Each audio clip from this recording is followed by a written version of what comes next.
अब हम लोग देखेंगे ये जो संघनन है, बता दिया हम लोगों ने।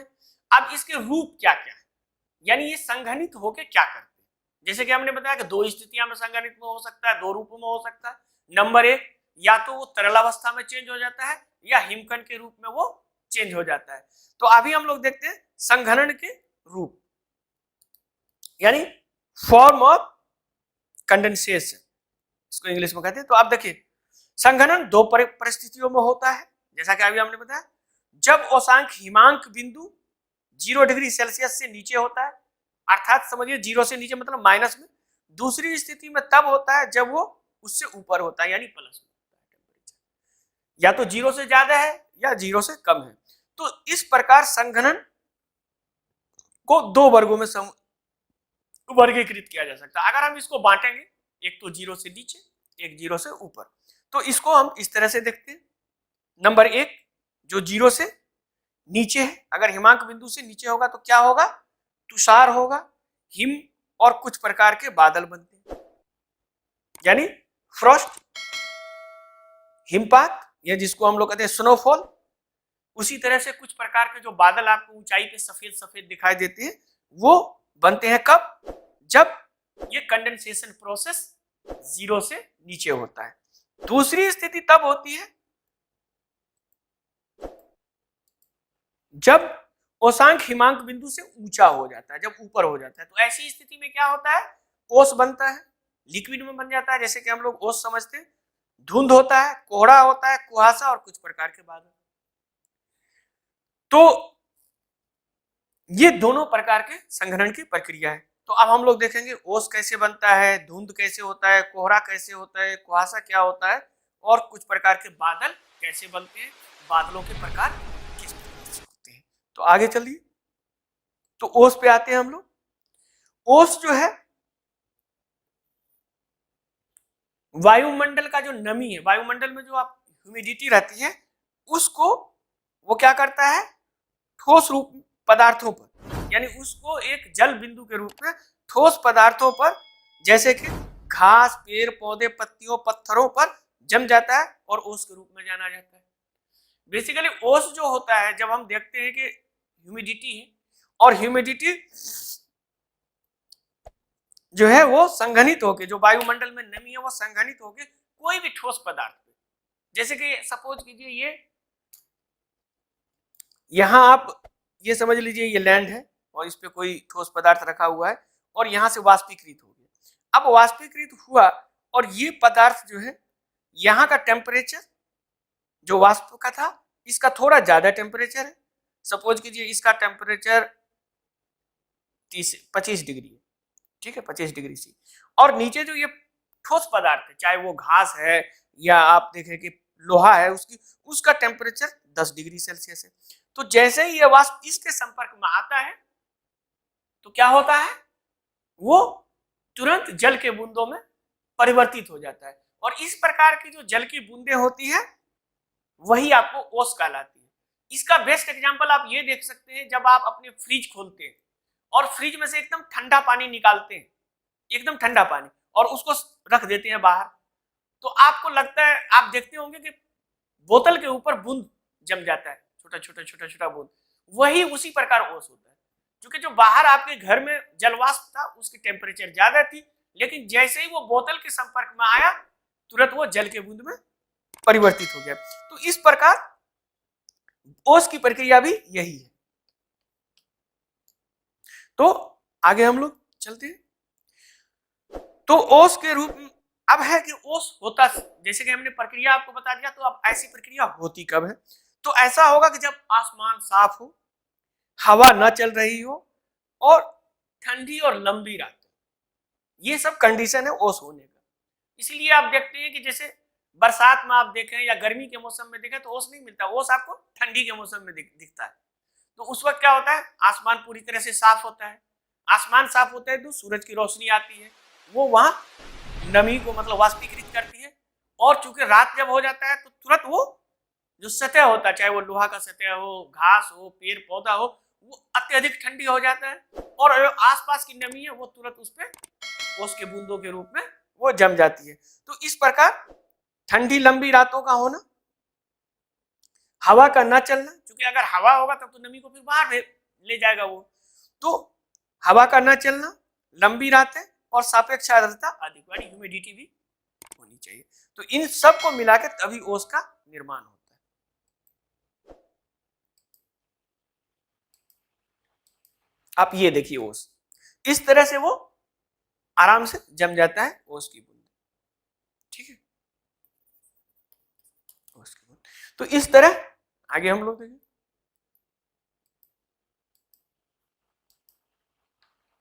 तुषार और पाला, जैसा कि हमने जिक्र किया था कि दो स्थिति में, तो ये ओस जब बनता है तब क्या है कि जो टेम्परेचर है वो 0 से ऊपर है, चाहे वो 10 डिग्री हो, 5 डिग्री हो या कुछ भी हो, वो टेम्परेचर 0 से ऊपर है। लेकिन यही स्थिति अगर 0 से नीचे हो जाए तब क्या होगा, तब ये तुषार और पाला कहलाएगा। तो इसमें क्या है, औशांक हिमांक बिंदु से नीचे होता है, जो उसका ड्यू पॉइंट है वो जो है सो फ्रीजिंग पॉइंट से नीचे होता है। इसके अतिरिक्त नमी बर्फ के बहुत ही छोटे छोटे कण में, यानी अब जो अतिरिक्त नमी था वो जल के बूंदों में ना होकर के बर्फ के छोटे छोटे कणों में ठोस वस्तुओं पर जम जाता है, तो इसको तुषार और पाला कहते हैं। जैसे सपोज कीजिए यहाँ जो हमने आपको बताया था कि ये जलवाष्प हुआ, ये कोई नदी है यहाँ या फिर कोई एरिया है, और इस एरिया का जो ह्यूमिडिटी है नीचे। अब यहाँ क्या है कि इस एरिया का टेम्परेचर यहाँ 20 डिग्री था दिन में, रात में होने के बाद -10 डिग्री हो जाता है। सपोज कीजिए लद्दाख या अदर कोई क्षेत्र या और कोई भी क्षेत्र जहाँ 0 से नीचे। तो अब यहाँ का जो ठोस पदार्थ है ये सब यहाँ से, तो ये ठोस पदार्थ जो है चाहे लोहा हो कुछ भी हो, चाहे वो उसका टेम्परेचर भी माइनस में होता है, -5 डिग्री सी अगर मान लेते हैं। तो जैसे ही जल वाष्प यहाँ आता है तो वो जल की बूंद में परिवर्तित ना होकर के सीधे हिमकण में परिवर्तित हो जाता है। तो जो हिम रूप ले लेता है उसी प्रकार का, उसी को हम लोग तुषार या पाला या फ्रस्ट कहते हैं अंग्रेजी में। तो इसको भी इस तरह से हम लोग देख सकते हैं।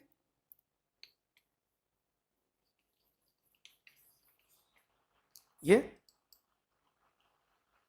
तो उसके बाद उसका फिगर भी हम आपको दिखाएंगे आगे। फिर उसके बाद धुंध और कोहरा, मिस्ट और फॉग। हम लोग देखते हैं कि धुंध क्या है और कोहरा क्या है इसके बारे में। तो जब ये संघनन पृथ्वी के सतह के पास होता है, यानी समझिए एक प्रकार से ये बादल के टाइप का ही है, लेकिन ये पृथ्वी के सतह पे हो रहा है। तो इसमें हवा में छोटे छोटे जल का बिंदु हवा में तैरते रहते हैं, छोटा छोटा जो हिम जल कण है जो वाष्प है वो हवा में तैरते रहता है लिक्विड बन के। तो ये धुंध की दृश्यता। अब ये धुंध का, इसी को हम लोग जो हवा में तैरता हुआ जल का कण है, तो अब इसी की दृश्यता के आधार पर इसको 2 वर्गों में विभाजित किया गया है, धुंध और कोहरा, यानी मिस्ट और फॉग। तो मिस्ट को किसको कहेंगे और धुंध किसको कहेंगे और कोहरा। तो धुंध की दृश्यता 1 किलोमीटर से अधिक होगी, अर्थात अगर हम देखें कि 1 किलोमीटर तक अगर हम देख सकते हैं तो ये धुंध कहलाएगा, और लेकिन 2 किलोमीटर से कम होगी। किंतु जब दृश्यता 1 किलोमीटर से भी कम होगी तो इसको कोहरा कहा जाएगा। यानी अगर हम 1 से 2 किलोमीटर तक देख रहे हैं कुहासे में तो इसको हम लोग कोहरा नहीं कह के धुंध कहेंगे। लेकिन उसी तरह अगर हम 1 किलोमीटर से भी कम देख रहे हैं तो उसको हम लोग कोहरा बोलते हैं। तो ये बेसिकली है धुंध और कोहरा का निर्माण के लिए साफ रात, शांत और ठंडी सर्दियों की आदर्श स्थिति है। ये धुंध और कोहरा जो बनता है उसके लिए एकदम आसमान साफ होना चाहिए, ठंड का मौसम होना चाहिए, ताकि इतनी ज्यादा ठंड हो कि वो सब लिक्विड रूप में धरती के सतह के ऊपर ही बन जाए। तो इस प्रकार अब हम लोग देखेंगे, जैसा कि हमने बताया, ये देखिए ये है जो हमने बताया था तुषार या पाला, तुषार या पाला। तो ये देखिए, तो ये तुषार या पाला, यानी उसमें जो आपने देखा था वो जल की बूंद में था, यहाँ बर्फ का छोटा छोटा कण आपको दिखाई देगा। तो इस प्रकार का जो है वो ठंड प्रदेशों में जहाँ टेम्परेचर माइनस में होता है तो उसके पत्तों पे आपको इस तरह का दिखाई देगा, इसको हम लोग पाला बोलते हैं। ये है आपका धुंध जो देख रहे हैं, तो इसमें धुंध जो है ये आप देख रहे हैं, ये अक्सर इसको ज्यादा एलोबरेट करने की जरूरत नहीं है, आप देखते हैं नॉर्थ इंडिया में तो ये अक्सर आपको मिलेगा धुंध। तो इसमें क्या है कि अगर 1 किलोमीटर और 2 किलोमीटर के बीच में आपकी दृश्यता है, यानी दिखाई आपको दे रहा है, तो इसको हम लोग धुंध कहेंगे, धुंध कहेंगे। और अगर 1 किलोमीटर से कम आप देख रहे हैं, यानी 1 किलोमीटर से नीचे है, यानी 1 किलोमीटर से कम आप देख रहे हैं, अगर कम देख रहे हैं तब इसको कोहरा बोलेंगे। अगर 1 किलोमीटर से कम देख रहे हैं तो इसको हम लोग कोहरा कहेंगे। तो ये धुंध और कोहरा के बीच का डिफरेंसेस है। आगे हम लोग बढ़ते हैं।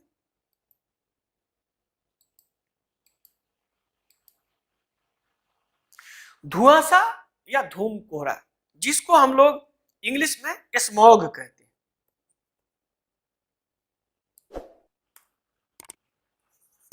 स्मॉग, स्मॉग या धुआंसा या धूम कोहरा इसको बोलते हैं। ये बेसिकली ये जो होता है ये पॉल्यूशन की वजह से होता है, जो मानव निर्मित हम लोग जो पॉल्यूशन करते हैं, प्रदूषण करते हैं, और ये आपको शहरों में देखने को मिलेगा। तो ये कैसे होता है? तो धुआंसा एक विशेष प्रकार का कोहरा है जिसमें धुआं, धूल और कार्बन मोनोऑक्साइड, सल्फर डाइऑक्साइड और अन्य धुएं जो प्रदूषण से होता है, यानी जो हम प्रदूषित कर दिया जाता है। तो धुआंसा जो आप देखेंगे अक्सर बड़े शहरों में और औद्योगिक केंद्र में, बड़े बड़े शहर जैसे दिल्ली, मुंबई या बड़े शहर में, जो कोई भी बड़े शहर ले लें, सब तो पॉल्यूटेड है इंडिया का, तो बड़े शहरों में आपको दिखाई देगा, या कोई औद्योगिक शहर है तो वहां आपको दिखाई देगा। ये क्या होता है? ये बहुत ही हानिकारक होता है मानव के लिए, खास करके इससे आंखों में आपको जलन महसूस होगा, सांस संबंधी बीमारी हो सकता है इससे। तो इस प्रकार का जो है, तो इसको हम लोग कहते हैं धुआंसा या धूम कोहरा, या जिसको स्मॉग कहा जाता है।